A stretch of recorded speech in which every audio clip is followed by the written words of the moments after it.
ውድ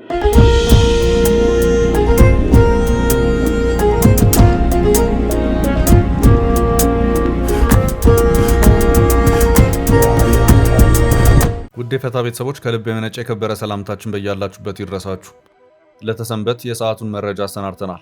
ይመጥናሉ፣ መደመጥ ይገባቸዋል ያልናቸውን መረጃዎች በቅድሚያ እናስተዋውቅ።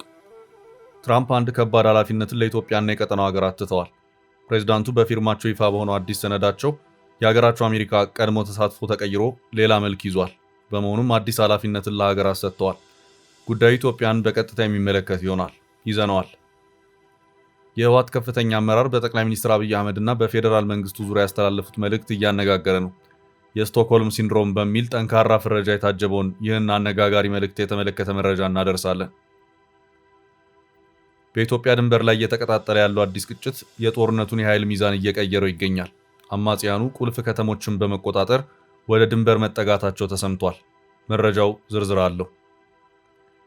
ከካሜራዎች እይታ ርቆ የተካሄደውና የቀጠናውን የፖለቲካ ካርታ ሊቀይር የሚችል አንድ ምስጢራዊ ስብሰባ ዓለም አቀፍ ትኩረትን ስቧል። ጠቅላይ ሚኒስትር አብይ አህመድና የጎረቤት ሀገር ከፍተኛ ተወካይ በተገኙበት በሁለቱ ጎረቤት ሀገራት መካከል የጦርነት ደመና ባንዣበበበት ከባድ ወቅት በዝግ በሮች በስተጀርባ ተመክሯል። በክስና በጥርጣሬ የታጀበው የሁለቱ ሀገራት ግንኙነት በዚህ ድንገተኛ ሽምግልና አዲስ ምዕራፍ ይከፍት ይሆን? ጥንቅራችን ምላሽ አለው። በኢትዮጵያ ለወንጀለኞች ይቅርታ የሚያደርገው ሕግ ሊሻሻል ነው። የፌዴራል ይቅርታ ቦርድ ለጥፋተኞችና ለሕግ ታራሚዎች የሚሰጠውን ይቅርታና ሂደቱን የተመለከተ ጉልህ ለውጥ የሚያመጣ መመሪያ ማዘጋጀቱን የሪፖርተር ዘገባ አመልክቷል። ማሻሻያው ይቅርታን ቋሚ ሁኔታ እንዳይሆን ያደርጋል። የሕግ ማሻሻያውን ከዚህ ቀደም በግጭት በመሳተፍ ጦርነት በመቀስቀስና በመምራት ይቅርታ የተደረገላቸው አካላትን የሚመለከት ከበድ ያለ አንቀጽም አክሏል። የምንመለከተው ይሆናል። ግብጽ አሁን ባለው ሁኔታ ኢትዮጵያ ብቸኛ ወደብ አቅራቢ በሆነችው ጅቡቲ ላይ ጠበቅ አድርጋለች። ከዚህ ቀደም ባልነበረው መልኩ በጅቡቲ ፕሬዝዳንት ኢስማኤል ኦማር ጊሌህ በዓለ ሲመት ላይ ተወካዩን በመላክ ፕሬዝዳንቱ በቀጣይም በካይሮ እንዲገኙላት ግብዣን አቅርባለች። ጥንቅራችን ከያዛቸው ዕለታዊ መረጃዎች መካከል ነው። የሩሲያው ፕሬዝዳንት ቭላዲሚር ፑቲን የዛሬ 4 ዓመት በአውሮፓውያኑ አቆጣጠር በ2022 የተጀመረው የዩክሬን ጦርነት የሚያበቃበት ጊዜ እየተቃረበ ነው ሲሉ ማስታወቃቸውን የተመለከተ መረጃንም አክለናል። እስከ ጥንቅራችን ፍጻሜ አብራችሁን ቆዩ። የምንለቃቸው ዕለታዊ ትኩስ ዜናዎች እንዲደርሷችሁ ላይክ፣ ሼር፣ ሰብስክራይብ ማድረግ እንዳትረሱ። ሜሪት ፕሮፐርቲስ ከ1.7 ሚሊዮን ብር ሙሉ ክፍያ ጀምሮ ዘመናዊ ንግድ ሱቆችን በመሃል መርካቶ ተክለ ሃይማኖት አቀረበ። ጂ+4 ዱባይ ሞል ስታንዳርድ የሆኑት ሞሎች ከ11 ካሬ እስከ 2000 ካሬ አማራጭ ያላቸው ሲሆን ከ440 ሺህ ብር ቅድመ ክፍያ ጀምሮ በአንድ ዓመት ጊዜ ውስጥ ይረከባሉ። በተመሳሳይ በመሃል ፒያሳ አራዳ ፓርክና ፍሬንድሺፕ ፊት ለፊት እስከ 30% ቅናሽ የተደረገላቸው መኖሪያ ቤቶችንም ማክለናል። ባለ 1 መኝታ በ4.2 ሚሊዮን ሙሉ ክፍያ፣ ባለ 2 መኝታ በ8.3 ሚሊዮን ሙሉ ክፍያ፣ ባለ 3 መኝታ በ11.3 ሚሊዮን ሙሉ ክፍያ። አሁኑን ይደውሉ። ስልክ 0961172493 0993472559 ሜሪት ፕሮፐርቲስ።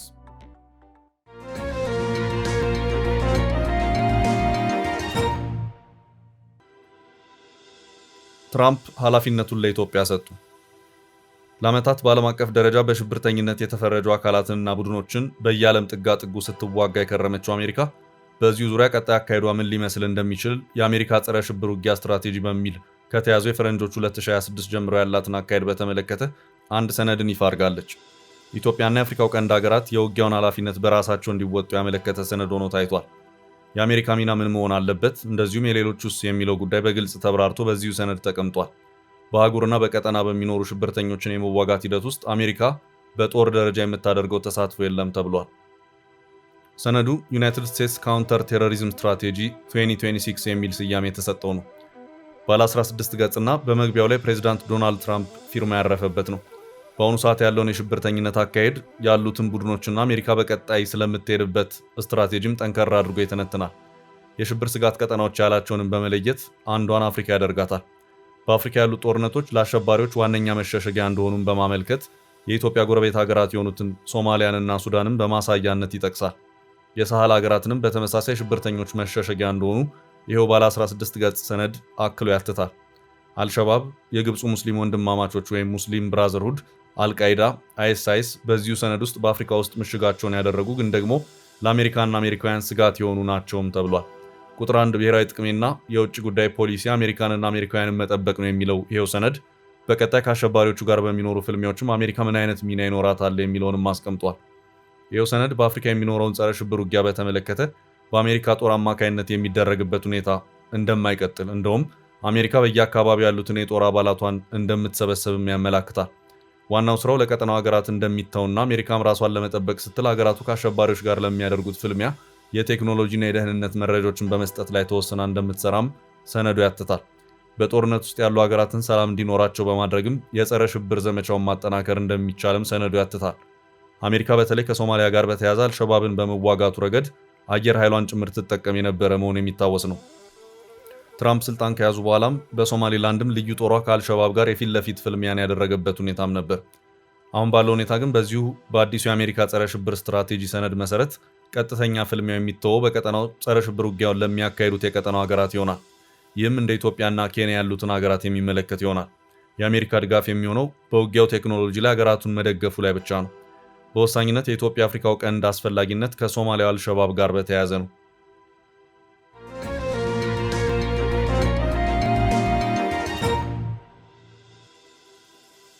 ወደ ቀጣይ መረጃ አለፍን። የህወሓት ከፍተኛ አመራሩ ስለ ጠቅላዩ የህወሓት ከፍተኛ አመራር በጠቅላይ ሚኒስትር አብይ አህመድና በፌዴራል መንግስቱ ዙሪያ ያስተላለፉት መልእክት እያነጋገረ ነው። የህወሓት ምክትል ሊቀመንበርና የትግራይ ምክር ቤት ውስጥ ቁልፍ ሚና ያላቸው አቶ አማኑኤል አሰፋ በማህበራዊ ሚዲያቸው ባሰፈሩት መልእክት ከፍተኛ መነጋገሪያ ሆነዋል። አቶ አማኑኤል የስቶክሆልም ሲንድሮም በከፍተኛ ደረጃ በሚል ርዕስ ባጋሩ ጽሑፍ በክልል ውስጥ ያሉ አንዳንድ ወገኖች ለፌዴራል መንግስቱ ያላቸውን አመለካከት በከፍተኛ ሁኔታ ወቅሰዋል። ስቶክሆልም ሲንድሮም ተጎጂዎች ለገፋፊዎቻቸው ወይም ለአጋቾቻቸው የሚያሳዩትን አላስፈላጊ የመራራትና የመደገፍ ስሜት የሚገልጽ ስነልቦናዊ ቃል ሲሆን አቶ አማኑኤል ይህንን ቃል በመጠቀም አሁን ያለውን የክልሉን ፖለቲካዊ ትኩሳት ይበልጥ አግለውታል። በማህበራዊ ገጻቸው ላይ በዝርዝር ባሰፈሩት ነጥቦች ጠቅላይ ሚኒስትር አብይ አህመድንና የብልጽግና ፓርቲን የሚከላከሉ የሚመስሉ አመለካከቶችን በሽሙጥ መልኩ አቅርበዋል። አብይ ጄኖሳይድ አልፈጸመብንም፣ ህዝቡ አብዶ ነው ወደ ጦርነት የገባ ነውና ብልጽግና ተፈናቃዮች እንዳይመለሱ አልከለከለም የሚሉ ነጥቦችን በመጥቀስ እነዚህን ሀሳቦች የሚያራምዱ ወገኖችን በመኮነን ከዝምታ ይልቅ መናገር ይሻላል ሲሉ አጠቃለዋል። ከቀናት በፊት ዝምታ ይሻላል ከመናገር ሲሉ ባስተላለፉት መልእክት ከፍተኛ አመራሩ መነጋገሪያ እንደነበሩ ይታወሳል። ይህ የትላንት ምሽቱ አዲስ መልእክታቸው በተለይም በክልል ውስጥ በህወሓትና በጊዜያዊ አስተዳደሩ መካከል ያለው ልዩነት በከረረበትና የፌዴራል መንግስቱ በትግራይ ጉዳይ ላይ ያለው ተጽዕኖ እያነጋገረ ባለበት ወቅት መውጣቱ ለተቃዋሚዎቻቸውና ለፌዴራል ደጋፊዎች ያነጣጠረ እንደሆነ ይታመናል። ይህ የአቶ አማኑኤል አሰፋ ጠንከር ያለ መልእክት የወጣው በህወሓት ድርጅታዊ መዋቅርና በጊዜያዊ አስተዳደሩ መካከል ያለው የስልጣን ሽኩቻ እጅግ በበረታበት ወሳኝ ወቅት ላይ መሆኑ ልዩ ትኩረት ይሰጠዋል። ይህ በከፍተኛ አመራሮች መካከል እየታየ ያለው የቃላት ጦርነት በትግራይ ያለውን የውስጥ ፖለቲካዊ አንድነት ይበልጥ አዳጋች እያደረገው መሆኑን ታዛቢዎች ይገልጻሉ።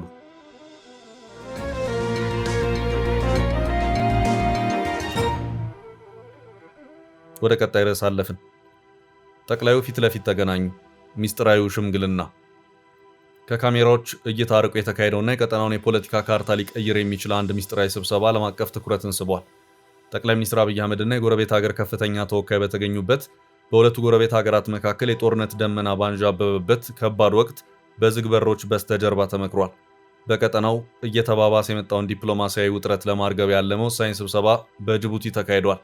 የሱዳን የሽግግር ሉዓላዊ ምክር ቤት ምክትል ሊቀመንበር ማሊክ አጋርና ጠቅላይ ሚኒስትር አብይ አህመድ በጅቡቲው ፕሬዝዳንት ኢስማኤል ኦማር ጌሌ አደራዳሪነት ተገናኝተው ተወያይተዋል። ይህ ስብሰባ በካርቱምና በአዲስ አበባ መካከል ያለው ግንኙነት እጅግ በሻከረበትና የቃላት ጦርነት በበረታበት ወቅት የተካሄደ መሆኑ ልዩ ትኩረት እንዲሰጠው አድርጎታል። ሁለቱ መሪዎች ፊት ለፊት መነጋገራቸው በሁለቱ ሀገራት መካከል የተደቀነውን የደህንነትና የዲፕሎማሲ ስጋት በውይይት ለመፍታት የተያዘ የመጀመሪያው ቁልፍ እርምጃ ተደርጎ ተወስዷል። ይህ የከፍተኛ አመራሮች ግንኙነት አስፈላጊ ሆነው በቅርቡ ሱዳን በኢትዮጵያ ላይ ካቀረበችው ጠንከር ያለ ክስ በመነሳት ነው። የሱዳን ባለስልጣናት ኢትዮጵያ ግዛቷን ለድሮን ጥቃቶች እንዲውል ፈቅዳለች ሲሉ መክሰሳቸው የሚታወስ ሲሆን በተለይም በካርቱም ዓለም አቀፍ አውሮፕላን ማረፊያና በሌሎች ስልታዊ ስፍራዎች ላይ ለተፈጸሙ ጥቃቶች አዲስ አበባን ተጠያቂ አድርገዋል። እንደ ሱዳን ኒውስ ዘገባ ከሆነ ካርቱም የውጭ ኃይሎች ለፈጣን ድጋፍ ሰጪ ኃይሎች RSF ወታደራዊና ሎጂስቲካዊ ድጋፍ እያደረጉ ነው በሚል ድምጿን ከፍ አድርጋ ስትሰማ ቆይታለች። ይሁን እንጂ የኢትዮጵያ መንግስት የቀረበው ክስ መሰረተ ቢስ መሆኑን በመግለጽ ከአጎራባች ሱዳን ጋር ላላት መልካም ግንኙነት ቁርጠኛ መሆኗን በማሳወቅ ክሱን በጽኑ ውድቅ አድርገዋለች። በጅቡቲ ውይይት የተጀመረው የዲፕሎማሲ መስመር በሁለቱ ሀገራት መካከል ያለውን አለመግባባት ለመቀነስ ትልቅ ተስፋ ተጥሎበታል። በአሁኑ ወቅት የሱዳንና የኢትዮጵያ ግንኙነት በሱዳን ውስጥ ባለው የእርስ በርስ ጦርነት፣ በድንበር ውዝግቦችና በቀጠናዊ የፖለቲካ ትኩሳቶች ምክንያት እጅግ ስሱ ምዕራፍ ላይ ይገኛል። ይህ የጅቡቲው መድረክ በሁለቱ ሀገራት መካከል ቀጥተኛ ኮሚኒኬሽን መስመር በመክፈት አወዛጋቢ በሆኑ የጸጥታ ጉዳዮች ላይ ግልጽ ውይይት እንዲደረግና በቀጠናው ሊከሰት የሚችለውን የከፋ ግጭት ለመግታት እንደ ትልቅ አጋጣሚ ይታያል። ሁለቱም ወገኖች ከወቀሳ ባለፈ ወደ ጠረጴዛ ዙሪያ መምጣታቸው ለቀጠናው ሰላም መረጋጋት ወሳኝ ሚና ይኖረዋል።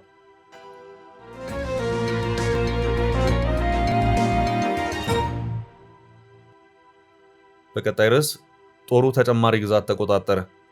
በኢትዮጵያ ድንበር አቅራቢያ በሚገኘው የሱዳን ብሉ ናይል ግዛት ውስጥ ከፈጣን ድጋፍ ሰጪ ኃይሎች RSF ጋር ጥምረት የፈጠረው የሱዳን ህዝቦች ነጻነት ንቅናቄ ሰሜን ሁለት ቁልፍ ከተሞችን መቆጣጠሩን ዘሱዳን ታይምስ ዘግቧል። የዱካንና ካራን ከተሞች በአማጽያኑ እጅ መውደቃቸው የተረጋገጠ ሲሆን ይህ ስልታዊ ስርገት በጀነራል አልቡርሃን በሚመራ የሱዳን መደበኛ ሰራዊት ሳፍ ላይ ከፍተኛ ጫና ፈጥሯል።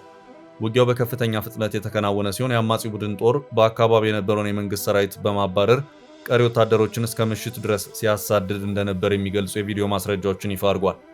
ይህ ወታደራዊ እንቅስቃሴ በተለይ ለኢትዮጵያ አዋሳኝ ድንበር ልዩ ትኩረት የሚሰጠው ሲሆን የአካባቢው ጦር አዛዥ አዋድ ባልአልፊል እንደገለጹት አማጽያኑ የሱዳን መንግስት ሰራዊትን ትጥቅ በመማረክ ወደ ኮር ሐሰን አካባቢ እየገሰገሱ ይገኛሉ። በጆሴፍ ቱካ የሚመራው የRSF እና የሱዳን ህዝቦች ነጻነት ንቅናቄ ሰሜን ጥምረት ካለፈው መጋቢት ጀምሮ ስልታዊ ጠቀሜታ ያላቸውን ከ10 በላይ አካባቢዎችን የተቆጣጠረ ሲሆን ይህም በደቡብ ምስራቅ ሱዳን ያለውን የኃይል ሚዛን በእጅጉ ቀይሮታል። የሱዳን መንግስት በበኩሉ ይህን ግስጋሴ ለመግታት የአቡ አቅላ ኬይከልን የሱዳን ጋሻ ኃይሎችን ጨምሮ ተጨማሪ ወታደራዊ ኃይል ወደ አካባቢው ማሰማራቱ ተገልጿል። ይህ በኢትዮጵያ ድንበር አቅራቢያ እየተፋፋመ የመጣው ጦርነት በቀጠናው ላይ የዲፕሎማሲ ውጥረት መፍጠሩ አልቀረም። የሱዳን መንግስት ጎረቤት ከኢትዮጵያ በብሉ ናይል ግዛት ውስጥ ለሚንቀሳቀሰው ለዚህ አማጽያን ጥምረት የሎጂስቲክስ ድጋፍ እያደረገች ነው የሚል ክስ በተደጋጋሚ እያቀረበ ይገኛል። ውጊያው ወደ ድንበር መጠጋቱ በሁለቱ ሀገራት መካከል ያለውን የጸጥታ ስጋት ከማባባሱም በላይ የሰላም ጥረቱን አዳጋች ሊያደርገው እንደሚችል ይገመታል። በድንበር አካባቢ ያለው የጦርነት ቀጠና እየሰፋ መምጣት ለቀጠናዊ መረጋጋትና ለስደተኞች ፍሰት አዲስ ስጋት ሆኖ ተደቅኗል።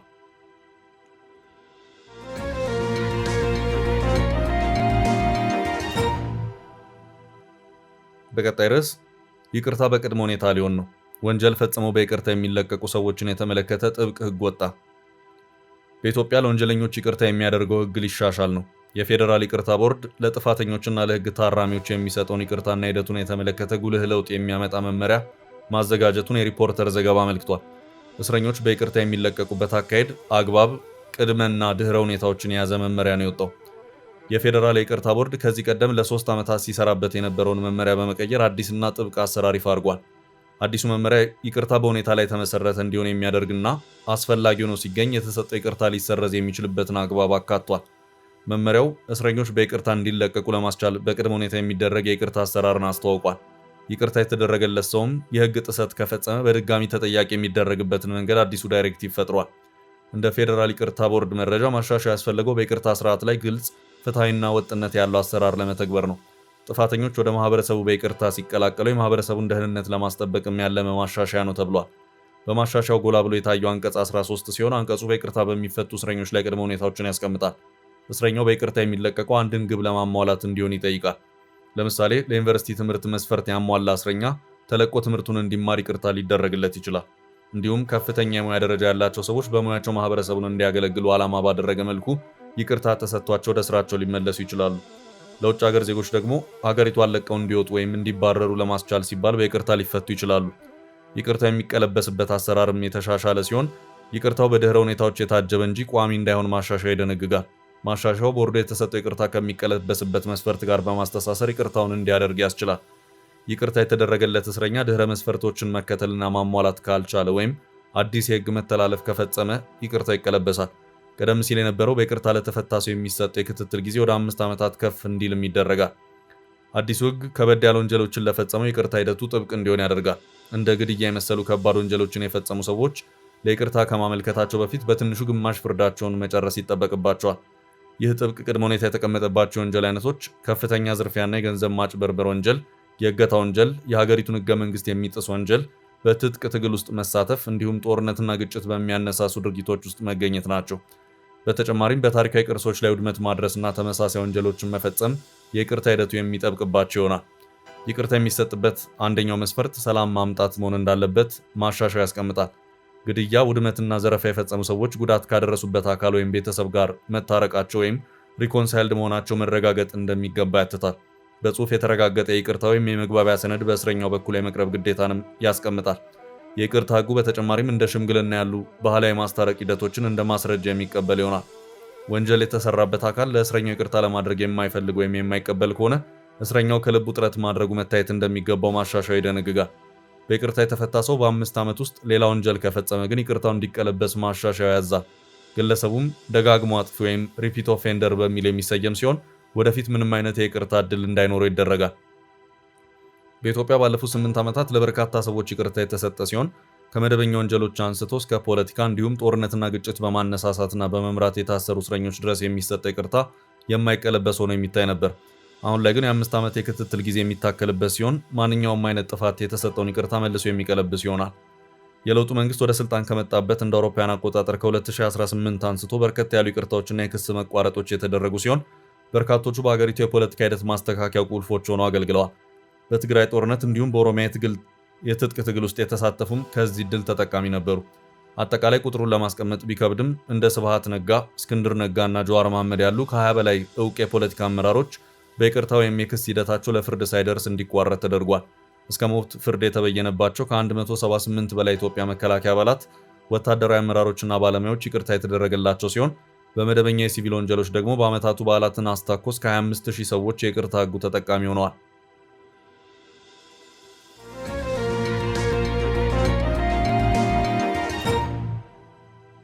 በቀጣይ መረጃ የግብፅ ተገኙልኝ ግብዣ። ግብፅ አሁን ባለው ሁኔታ ኢትዮጵያ ብቸኛ ወደብ አቅራቢ በሆነችው ጅቡቲ ላይ ጠበቅ አድርጋለች። ከዚህ ቀደም ባልነበረው መልኩ በጅቡቲው ፕሬዝዳንት ኢስማኤል ኦማር ጊሌ በዓለ ሲመት ላይ ተወካዩን በመላክ ፕሬዝዳንቱ በቀጣይም በካይሮ እንዲገኙላት ግብዣ አቅርባለች። በትናንትናው ዕለት ማለትም ግንቦት 1 ቀን 2018 ዓ.ም በተካሄደው የፕሬዝዳንቱ በዓለ ሲመት ስነ ስርዓት ላይ ጠቅላይ ሚኒስትር አብይ አህመድና የጎረቤት ሀገራት መሪዎች የተገኙ ሲሆን ግብፅ ጠቅላይ ሚኒስትሯን ሙስጠፋ ማዶብሊ ልካለች። በዚያው ዕለት ፕሬዝዳንት አብዱል ፈታህ አልሲሲ በካይሮ የፈረንሳዩን ፕሬዝዳንት ኢማኑኤል ማክሮን ለመቀበል በዝግጅት ላይ ነበሩ። የምናልባትም በጅቡቲ በዓለ ሲመት ላይ ያልተገኙት ከዚሁ የፕሮግራም መገጣጠም ጋር በተያያዘ ሊሆን ይችላል የሚሉ ግምቶች ተይዘዋል። ያም ሆኖ አልሲሲ ለጅቡቲው ፕሬዝዳንት መልእክት የላኩ መሆኑን የአህራም ኦንላይን ዘገባ አመልክቷል። መልእክቱም በቅርቡ በካይሮ ተገኝተው እንምከር የሚል መሆኑን የግብፅ ሚዲያዎች አመላክተዋል። ኢትዮጵያ የህዳሴውን ግድብ መገንባቷን ተከትሎ ከጊዜ ወደ ጊዜ ከአፍሪካው ቀንድና ከምስራቅ አፍሪካ ሀገራት ጋር ያሏትን ግንኙነቶች እያጠናከረች የሄደችው ግብፅ እንደ ሱዳን፣ ሶማሊያ፣ ጅቡቲና ኤርትራ ካሉ የኢትዮጵያ ጎረቤቶች ጋር ያሏትን ግንኙነቶች ለማጠናከር ብዙ ስትጣጣር ከርማለች። በዚሁ የግንኙነት ሂደት ውስጥም በሰላም አስከባሪ ስም በሶማሊያ ጦር ማስገባት እንደዚሁም ለኢትዮጵያ አገልግሎት እየሰጠ ያለውን የጅቡቲ ዶራሌ ወደብን በጋራ የሁለትዮሽ የትብብር ልማት ስም መቆጣጠር አይነት ሴራዎች በግብፅ በኩል ይታያሉ። ከዚህም በተጨማሪ ግብፅን ለበርካታ አስርት ዓመታት በብቸኝነት ተጠቃሚ ያደረጋትን የቅኝ ግዛት ውሉን የአባይ ውሃ ክፍፍልን ቀሪ በማድረግ በአዲስ መልኩ በተፈረመው የናይል ተፋሰስ ሀገራት የውሃ ክፍፍል ዙሪያም የተፋሰሱ ሀገራት የትብብር አቅም እንዳይኖራቸው ለማድረግ በተናጠል እንደ ኡጋንዳ ያሉ ሀገራትንም ነጥላ ማግባባት ከጀመረች ዋላ ደር ብላለች።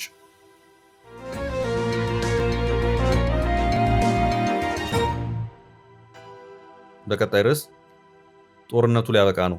ፑቲን የሩሲያው ፕሬዝዳንት ቭላዲሚር ፑቲን የዛሬ 4 ዓመት በአውሮፓውያን አቆጣጠር በ2022 የተጀመረው የዩክሬን ጦርነት የሚያበቃበት ጊዜ እየተቃረበ ነው ሲሉ አስታወቁ። ፑቲን ይህን የተናገሩት ሩሲያ በሁለተኛ ዓለም ጦርነት የጀርመን ወራሪ ጦርን ድል የነሳችበት የድል ቀን በተከበረበት በትላንትናው ዕለት ነው።